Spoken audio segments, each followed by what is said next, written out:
Before we go on to the reserves, where I am anticipating shenanigans from McMahon amongst others, we did this for a while last year, and it's back. It's our weekly trivia question, which is brought to you by CarMax. CarMax, loving the YouTube life. We like it. Yeah, we do love it. Shop online and on the lot with home delivery in select markets with CarMax. Okay, so I am coming up with the trivia question for today. Joel Embiid with Wednesday night scored 50 points in 27 minutes. Notice we're not doing a Jokic trivia question, McMahon. We're doing an Embiid trivia question. Yet another no trivia about a 49-point triple-double, huh? No trivia about a 45-point one-handed strike across the court over a double team for the game-winning dime, huh? No trivia about that? Okay. Didn't make it. It was sexy as hell, baby. Can I also very quickly point out? This is ironic that once again you're saying that Embiid, you're de-emphasizing an Embiid performance because in your opinion he didn't play enough. I know he scored 50 points in 27 minutes, but he didn't play enough. Okay, you know, noted. The big fella notes it too. I just want to point out that after that game, Nikola Jokic said, "I make passes like that all the time," which I thought was an amazing quote. We'll get to the yes, and he's not lying. We'll get to the Embiid trivia question now, but I love that. All right, it was great. So, 50 points in 27 minutes and 3 seconds. The second fewest minutes played in a 50-point game in the shot clock era. Who scored 50 points in fewer minutes in the shot clock era than Joel Embiid? It is an active player. It happened in 2018. I saw this stat today, so I'm going to let Bontemps. I'll tell you the answer if you can't get it, Bontemps. Well, I was at Klay Thompson's 60-point game, which I think happened in 31 minutes.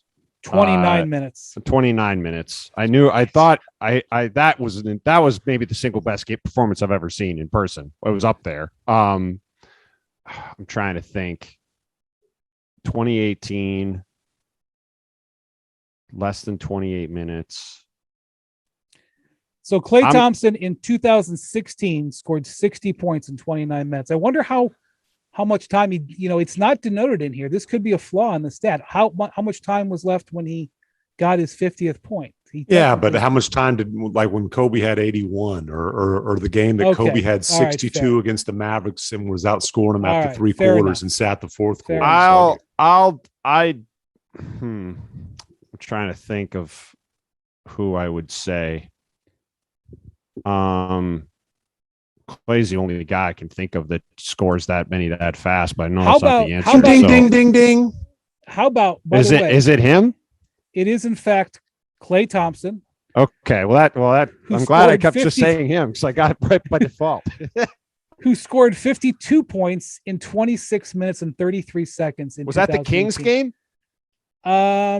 When he scored 31 in the third quarter. It's a good follow-up. That's a good follow-up. I don't have that in front of me. God, way to go, Wendy. But I will say that in 2018, this is why this was hard, because in 2018, CJ McCollum had 50 points in 29 minutes, and Damian Lillard had 50 points in 29 and a half minutes. Dame would have been another good answer. But yeah, Klay. I mean, it's great to see Klay back on the court, and B, it's just unbelievable. Oh, it was in the Bulls game. That's right. They played Chicago. That's right.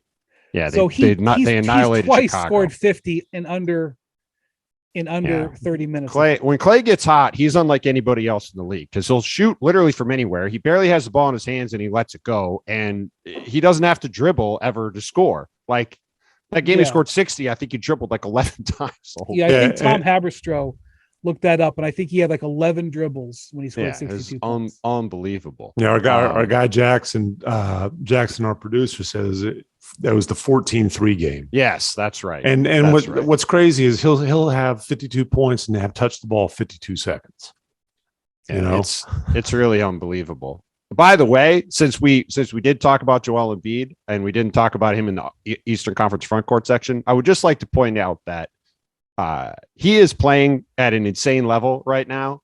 And if I'm looking at that team, the Philadelphia 76ers, going into the trade deadline, they have to make a Ben Simmons trade, in my opinion. You cannot go to the summer and say, we're going to wait and see what we can get in 6 months for Ben Simmons, when you have Joel Embiid, who, as we all know, has not exactly had the greatest health history and is arguably playing better than anybody on the planet.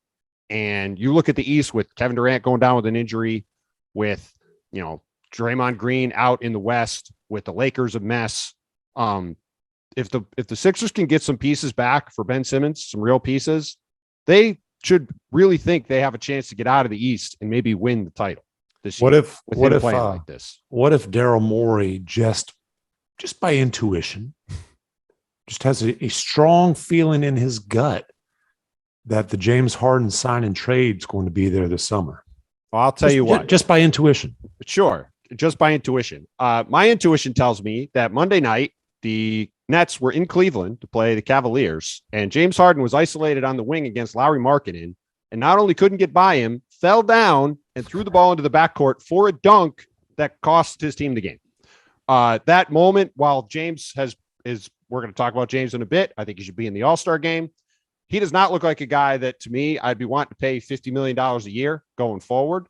And I wouldn't be burning a year of Joel Embiid's prime, which the Sixers can argue what their record is when Joel's on the court this year, et cetera.